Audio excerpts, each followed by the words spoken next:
আপনারা আমার চশমা ছোট দেখেন, পাতলা, আমার চশমা পাতলা না, আমার ভিতরে মোটা লেন্স লাগানো আছে চোখে। আপনারা জানেন না কি লেন্স আমার চোখে লাগানো আছে, ওটা ডাক্তার জানে আর আমি জানি। আমার চোখের পানি শুকায় গেছে। আমি দুনিয়া ঘুরা কম কাঁদি না। আমি যুবকদের পায়ে ধরে বুঝাইতেছি, শুধু এমনি না, বলক যুবকরা ওদের পায়ে হাত রাখা বুঝাই। আমি ওদেরকে, আমি আপনাদেরকে পায়ে হাত রেখে শুধু শুধু বুঝাইতেছি না। আল্লাহ কিচ্ছু দেখবে না, আল্লাহ দেখবে শুধু ইসলামের রং আমার ভিতরে আছে কিনা। আল্লাহ দেখবে শুধু উম্মতে মুহাম্মদী, আমি মুহাম্মদুর রাসূলুল্লাহর রং আমার শরীরে আছে। সক্রাটিসের বাড়ি আমি চিনি, আমি গিয়ে আসছি। সক্রাটিসের বাড়ির নিচে একটা মসজিদ, আরেকটা পাহাড়ের পদদেশে মসজিদ। ওই মসজিদ আমাকে কাদায় ছেড়ে দিয়েছে। দুটোটা জাদু, একটা তালা লাগানো, একটা জাদুঘর। বসনিয়ার মসজিদ আমাকে পাগল বানায় ফেলছে। আমি 2008-এ গেছি বসনিয়া, গণহত্যার পরে সার্বিয়া আলাদের। বসনিয়ার মসজিদ আমাকে কাদায় শেষ করে ফেলছে। বিরান পোড়া আছে মসজিদ, কোন মুসল্লি নাই, কোন আজান দেনেওয়ালা নেই। অথচ নামের মুসলমান হওয়ার কারণে গণহত্যার শিকার হয়ে গেছে। ফিলিস্তিন আজকে দেখতেছেন আপনারা, আমি 15 বছর আগে 2 চোখে ফিলিস্তিন দেখে আসি। আপনি ফিলিস্তিনের মাটি চিনেন না, আমি মাটি চিনি। আপনি ওয়াদিয়ে খলিল দেখেন নাই, যেখানে ইব্রাহিম খলিল শুয়ে আছে। আপনি ওয়াদিয়ে মুসা দেখেন নাই, যেখানে মুসা আলাইহিস সালাম শুয়ে আছে। যে রাস্তা দিয়ে মুসা আলাইহিস সালাম শ্বশুর বাড়িতে আসতো, যেত, ওই রাস্তা আপনি চিনেন, ওই রাস্তা আমি চিনি। আপনি মাদায়ান চিনেন না। আমি অহংকার করে বলতেছি না, ভিতরের ব্যথার থেকে বলতেছি। আমি বেলাল রাদিয়াল্লাহু তাআলা আনহুর বাড়ি 6 বার দেখছি। আপনারা চিনবেন না, ওলামারা চিনবে। ওই সমস্ত জায়গা আমাকে কোনোদিন কাঁদাইতো না। আপনারা উন্দুলুস চিনেন না, আবু আব্দুল্লাহ উন্দুলুসিকে। ওই উন্দুলুস আমাকে কোনোদিন কাঁদাইতো না। আপনারা কর্তবীকে চিনেন না, ইমাম কর্তবীকে, তাহলে কর্ডোবা আমাকে কাঁদাইতো না। আপনারা কসরুল হামরা চিনেন না, তাইলে কসরুল হামরা আমাকে কোনোদিন কাঁদাইতো না। যেখানে 700 বছর মুসলমান রাজারা যে রাজপ্রাসাদে থাইকা স্পেনে রাজত্ব করছে, আমাকে যখন ওই কর্ডোবায় কসরুল হামরায় ঢুকতে দেয় না, তখন আমি জানি আমি কি বুক নিয়ে ফিরে আসছি। আপনাকে আমি কি করে বুঝাবো ভাই, হুজুর করি আমি কি করে বুঝাবো? আমাকে যখন কসরুল হামরায় ঢুকতে দেয় না, যেখানে 800 বছর মুসলমান রাজত্বরা, রাজাদের বিচরণ ছিল 700 বছর, ওই কসরুল হামরায় আমাকে ঢুকতে দেয় না। আমাকে যখন কর্ডোবার মসজিদে ঢুকছি, আমাকে বলছে জুতা পায়ে দিয়ে ঢুকতে হবে, এটা নো মুসলিম মসজিদ, এটা তো এখন জাদুঘর, মিউজিয়াম। আমাকে বলছে জুতা পরে ঢুকতে হবে। তখন আমি বুঝছি যে আমার এখানে কিরকম লাগছে। আপনাকে কেমনে বুঝাবো আমি?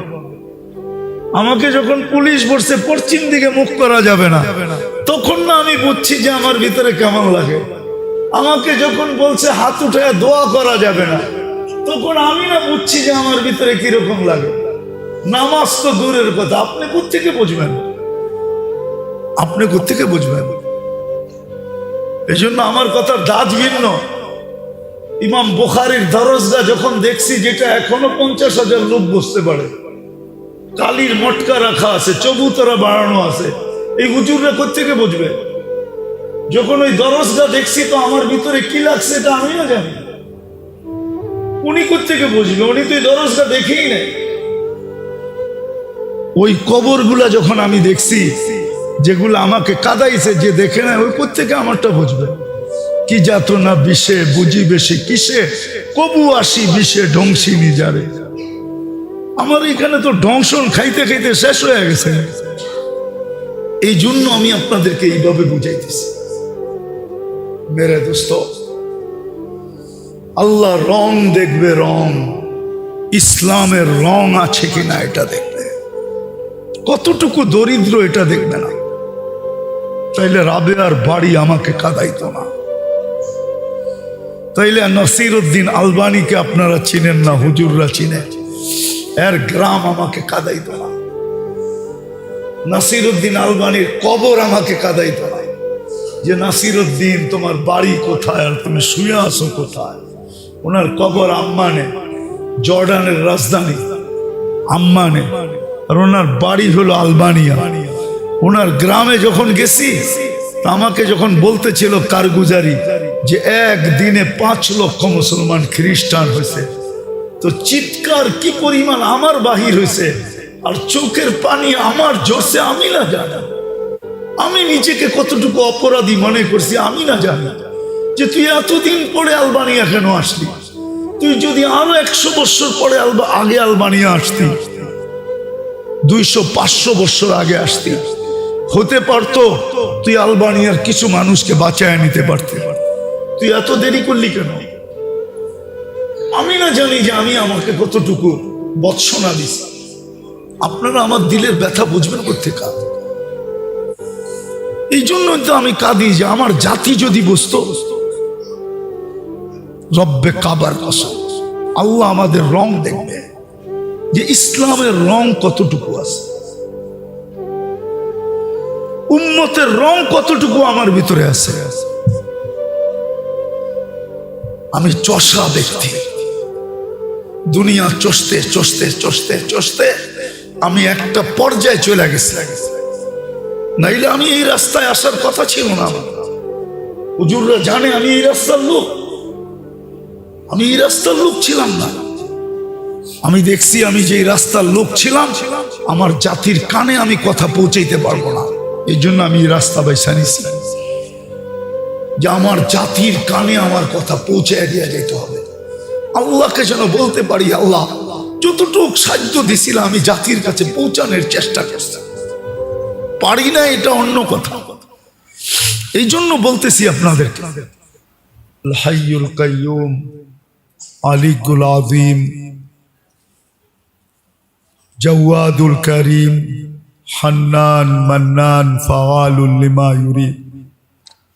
والصلاة والسلام على حبيبنا المصطفى الذي بعثه إلى الجن والإنس وإلى الأبيض والأسود بشيرا ونذيرا داعيا إلى الله رحمة للعالمين شفيع المذنبين حريص بالمؤمنين رؤوف رحيم صلى الله عليه وعلى آله وأصحابه وأتباعه صلاة وسلاما كثيرا كثيرا.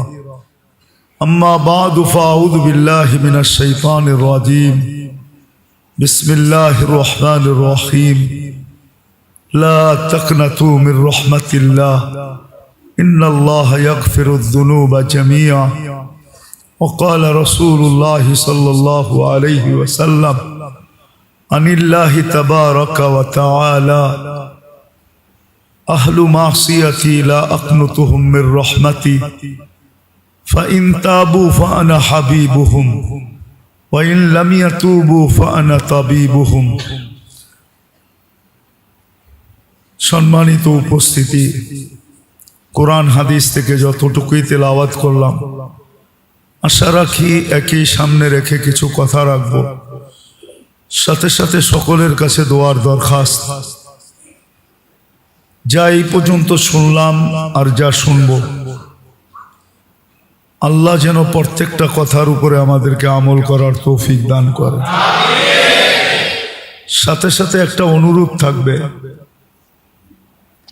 দ্বীনি কথা যত মনোযোগ দিয়ে শুনতে পারি, যত বেশি আপনি মনোযোগ দিবেন, তত বেশি দ্বীনি কথা আপনার আমার ভিতরে রেখাপাত করবে। এই কথাটা যদি সত্য না হইতো আর আল্লাহর হুকুম না হইতো, একদিকে আল্লাহর হুকুম আর একদিকে এটা চিরাচরিত সত্য।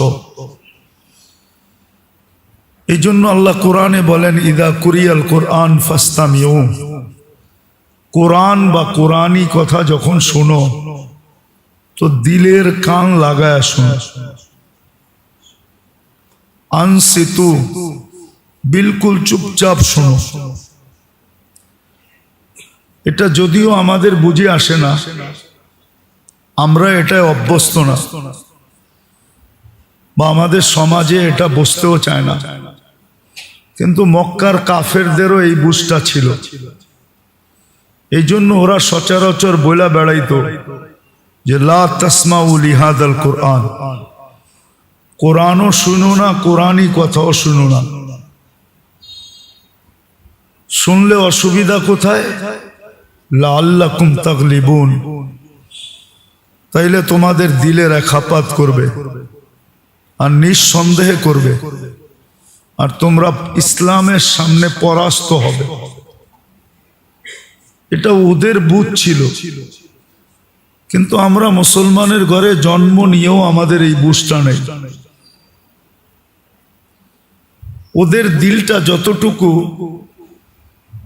সজাগ ছিল বা যোগ্যতা সম্পূর্ণ ছিল, আমাদের দিলটা এতটুক সজাগও না আর এতটুক যোগ্যতা সম্পূর্ণ না।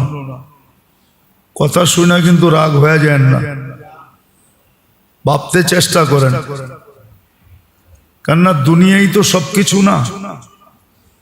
দুনিয়া যদি সবকিছু হইতো তাইলে তো প্রত্যেক এলাকায় এত বড় বড় কবরস্থান হতো না। না, আপনাদের এই এলাকায় কবরস্থান নাই, বোঝা গেল এখানে থাকা যাবে না, চলে যেতে হবে। আর আপনার আমার অস্তিত্ব দাতা আমি নিজে না। আপনার ভিতরে যত যোগ্যতা আছে এটা কেউ দিছে বিদায় আছে, নাইলে সব মানুষই বিসিএস ক্যাডার হতো, ঠিক না? হাজার হাজার পরীক্ষা দিয়ে 2-4 পাস করতো না, তাইলে সবাই বিসিএস ক্যাডার হতো, সবাই বিসিএস কি হইতো? অফিসার হইতো, ঠিক না? হ্যাঁ, মেধা সবাই সমান না, আল্লাহ যতটুক দিছে অতটুকুই। এটা রাবার না যে টানলে বাড়তে থাকবে, আল্লাহ যতটুক দিছে অতটুকুই সম্ভব, এর বেশি সম্ভব না। বিদায় এটা মাইনা নেওয়া দরকার যে আমাদের দিলের ভিতরে আজকে যোগ্যতা নাই, দিল অতটুকু সজাগ না যতটুক 1400 বছর আগের মানুষগুলার ছিল। কাফের ছিল কিন্তু দিল সজাগ ছিল, যোগ্যতা সম্পূর্ণ ছিল। এই জন্য ওরা বলতো কোরআন শুনো না। আমরা শুনি, তারপরও কোনো ভিতরে প্রতিক্রিয়া হয় না। বলেন কতটুকু জানি আর কতটুকু শুনি আর কতটুকু মানি? সবাই তো বইলা বেড়ায়, আমরা কি কম জানি নাকি? আমরাও তো কিছু জানি, ঠিক না? আমরাও তো কিছু শিক্ষা দীক্ষা নিয়েছি, ঠিক না? আচ্ছা, আপনি যতটুকু শিখছেন অতটুকু মানেন? বলেন, যতটুকু জানি অতটুকু মানি? যতটুকু শুনি অতটুকু মানি? যদি না মানি তাহলে আমি শুনলাম কি, শিখলাম কি, জানলাম কি? অথচ মানুষ দেখা যায় জান পর্যন্ত দিতে রাজি, নাইলে 50 লাখ টাকা দিয়ে আমেরিকা মেক্সিকোর জঙ্গল পার হইয়া কেন যাবে? ওর দিলে গাইছা গেছে আমেরিকা, ঠিক না? গেলেই ডলার, ঠিক না? সত্য তো? 1 টাকা 127 টাকা, ঠিক না? এখন জানের বাজি রেখা যেতেছে।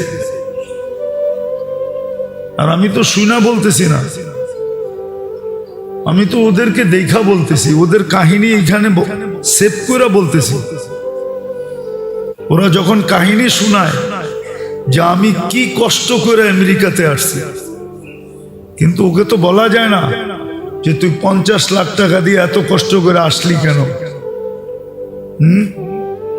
কি মাসে যদি 1 লাখ ভাঙ্গা খাইতো তারপরে তো 5 বছর বয়ে বয়ে খাওয়া যেত। 5 বছর বাঁচবে কিনা এটাকে জানে নাকি? আমি তো গত বছর দেখলাম, জানাজা পড়লাম একজনের, সে 30 লাখ টাকা দিয়ে গেছে। মাত্র জেলখানাতে বাহির হওয়ার পরে 4 মাস শুধু কাজ করছে, মোটর সাইকেল অ্যাক্সিডেন্ট করে মারা গেছে। তার 30 লাখ কি 4 মাসে উঠে গেছে নাকি? মাসে 5 লাখ কামাইলো তো 4 মাসে মাত্র 20 লাখ কামাইছে। খাইছে কি ভিক্ষা কইরা? থাকার ঘরের ভাড়া দিছে কে? বাড়িতে পাঠাইছে কি? তোর তো খরচও ওঠে না, ঠিক না? কিন্তু দিলে গাইথা গেছে, এই জন্য আমেরিকা যাওয়া সহজ হয়েছে। আজকে জানি, শিখি, শুনি, তারপরও মনের ভিতরে গাথে না, মানি না। এই জন্যই কথা শুরুটা ছিল যে যত বেশি ধ্যান দিয়া শুনবো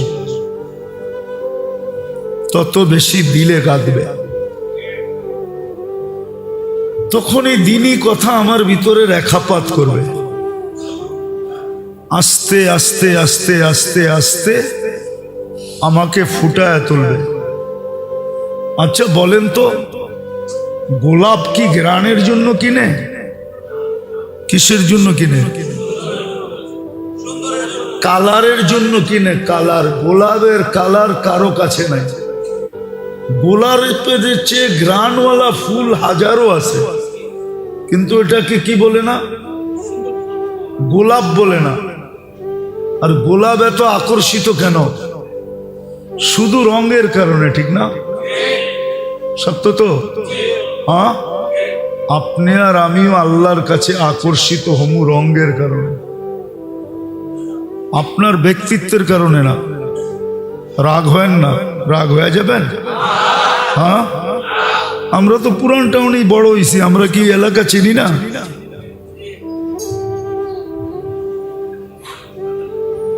আপনি ব্যক্তিত্বের কারণে আল্লাহর কাছে দামি হবেন না। হইতে পারে এই এলাকায় আপনার 10টা বাড়ি আছে, বাড়িওয়ালা হিসাবে দামি হবেন না। আমার কথা রাগ হন, জামলে তা হন। আমার কাছে শুন নাই তো আমার কথাই কর্কশ। আপনি 20 বাড়ির মালিক হইলেও আল্লাহর কাছে দামি হবেন না। পুরা একটা এলাকার মালিক হইলেও দামি হবেন না। আল্লাহর কাছে দামি হবেন কালার দ্বারা, রং দ্বারা। ওই রঙের কথাই বলতেছি। নাহলে আমি চিনি, আমি হাঁটতে হাঁটতে আসতেছি তো বৈশা, আমি চিনি, আমরা চিনি। এখানে অনেক লোক আমাদেরকে চিনে। আমি এই এলাকা চিনি, সুবাড্ডার থেকে নিয়ে এই এলাকা আমরা চিনি। বড়ই তো হয়েছি পুরান টাউনে, বেশি দূরে তো বড় হই নাই। অন্য কারণে বলতেছি। এই জন্য আল্লাহ দুনিয়ার অবস্থান দিয়া আমাদেরকে দেখবে না, মূল্যায়ন করবে না, ব্যক্তিত্ব দিয়া না। আমাদের চোখের সামনে শুধু ব্যক্তিত্ব ভাসে, অস্তিত্ব ভাসে না। অস্তিত্ব যদি ভাসত তাহলে কোনো মানুষ আল্লাহ ভুলা হইতে পারে না। যদি অস্তিত্বটা ভাসে যে আমার অস্তিত্বটা দিছে কে? কে দিছে? আল্লাহ ব্যক্তিত্ব দেখবে না, আল্লাহ দেখবে রং। যদিও আমরা বর্তমানে ব্যক্তিত্ব দেখি, ব্যক্তিত্বওয়ালা ব্যক্তিও অস্তিত্ব দেখে না, যে আমার অস্তিত্বটা কে দিল, আমার ভিতরে ফলকে ধরাইল। কত বাগানেই তো আম গাছ আছে, একটা ফল ধরে না, নাই? চলেন আমার সাথে বাগান লয়া যাই। চলেন আমার সাথে সাতক্ষীরা নিয়ে যাই, চলেন আমার সাথে, যেখান থেকে আম আসবে কয়েকদিন পরে, চলেন নিয়ে যাই। বাগানে আম গাছ, কিন্তু একটা ফল নাই। আপনার অস্তিত্বের ভিতরে যে ব্যক্তিত্ব ফুটাইলো কে? কে ফুটাইলো? আল্লাহ ব্যক্তিত্ব দেখবে না, আল্লাহ দেখবে কার ভিতরে কতটুকু রং আছে। এই জন্য দিনই কথা যত মনোযোগ দিয়ে শুনবো, নিবিড় ভাবে একাগ্র চিত্তে মনোযোগ সহকারে, বিলকুল চুপচাপ মুখাপেক্ষী মনে করা যে আমি এই প্রত্যেকটা কথার মোহতাজ, তখন আমার ভিতরে রং ছড়াবে। তখন দেখা যাবে ভিক্ষুক কিতাবের কথা সত্য, যুবক ওর গালে থাপ্পড় বসায় দিছে, ভিক্ষুক কিচ্ছু বলে নাই, কোনো প্রতিবাদ প্রতিরোধ না, শুধু উপরের দিকে তাকায় ঠোঁট হেলায় দিছে। কি বলছে যুবকও জানে না, কিন্তু হ্যাঁ মনীষীরা লেখছেন ভিক্ষুক শুধু উপরের দিকে তাকায় বলছে লা তারা কাল ওয়ুন, তোমাকে তো চোখে দেখা যায় না, তারা কুল্লা শাই, তুমি সব দেখো, আমার সাথে কি ঘটলো এটা দেখলা না, এটা কেন দেখলা না, এটা কেন দেখো না? বলতে দেরি, যুবক মরতে দেরি হয় না। দুনিয়া জিজ্ঞাসা করছে কি ঘটা গেল, এটা হাসি দিয়া বলতেছে কিছু ঘটে নাই, প্রেমের খেলা ঘটছে। বলছে এখানে আবার প্রেম আসলো কোত্থেকা? বলে ওর প্রেমিকার গায়ে আমার পায়ের কাদা লাগছে, ও সইতে পারে না। বৃদ্ধ গালে যৌবনী শক্তি দিয়া থাপ্পড় বসায় দিছে। আমাকেও একজন ভালোবাসে, উনিও সইতে পারে নাই, উনি জান নিয়ে নিছে। জানটা কার দেওয়া? উনি ওনারটা নিয়ে নিছে, প্রেমের খেলা হয়ে গেছে। সত্য এটাই। আস্তে আস্তে ভিতরে রং চড়বে। আজকে মুসলমান বটে আমরা, কিন্তু ইসলামের রং আমাদের ভিতরে নাই। ইসলামের রং যদি থাকতো তাইলে মুসলমান এরকম হতো না, মুসলমান তো এরকম হতো না, মুসলমান এরকম হতো না। আর মুসলমানের সাথে আল্লাহর বর্তমানের ব্যবহারও এরকম হতো না।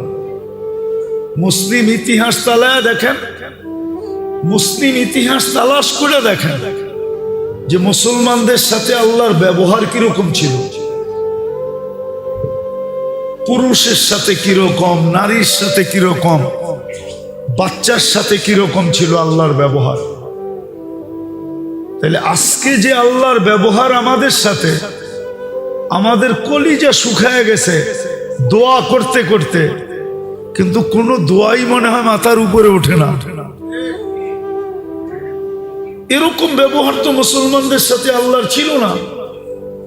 কিন্তু আল্লাহকে যদি জিজ্ঞাসা করি আপনি চোখ ফিরায় নিলেন তো নিলেন কেন, তো আল্লাহ তো আমাকে বলে যে তোমরাও তো অফাদার না, তোমরা যদি অফাদার হইতা তাহলে আমিও তো বেওয়াফা হইতাম না। বেওয়াফা বোঝেন? আমিও তো বেওয়াফা হইতাম না, তোমরাও তো অফাদার না। তোমাদেরকে তো মুসলমানের ঘরে অস্তিত্ব দিলাম, কিন্তু ইসলামের কতটুক রং তোমাদের ভিতরে আছে দেখাও। যুবকের কাছে কতটুকু রং আছে, বৃদ্ধের কাছে কতটুকু রং আছে, নারীর কাছে কতটুকু রং আছে, পুরুষের কাছে কতটুকু রং আছে। বলেন ইসলামের রং কতটুকু আছে? কতটুকু আছে রং? কতটুকু আপনার ভিতরে ইসলামের রং আছে? কতটুকু আপনি আর আমি আল্লাহর হুকুম মানি? বলেন বুক কাট্টা করি, কান নুন খাই 24 ঘন্টা। আপনার কামানো নুন। হাসপাতালে যায় দেখেন কতজনে বিছনায় পড়ে আছে, কাতরাইতেছে, আর আপনি ডেলি বান্ডেলকে বান্ডেল গুনতেছেন, ঠিক না? ইচ্ছা করলে তো আপনাকেও ফালায়া দিতে পারতো, ঠিক না? কোন কোর্টে যে কেস করতেন যে ও বান্ডেল গনে কেন, আমি হাসপাতালে পড়ে আছি কেন? ও তো গইনা খালি বক্স ভরতেছে আর আপনি ডেলি দিয়া দিয়া খালি করতেছেন। কেস করেন না যে? পারলে পারবেন তো না কেস করতে? পারবেন? হ্যাঁ, তাহলে নুন কার খাই ডেলি? গুণ কতটুকু গাই বলেন? জুমা ছাড়া এই মসজিদ কোন ওয়াক্তে পড়ে? বলবেন 5 ওয়াক্ত সব ওই পারে থাকি, ফজরে তো বাড়িতে থাকে। ফজরে ভরে নাকি? ফজরে তো আরো কম হয়, ঠিক না?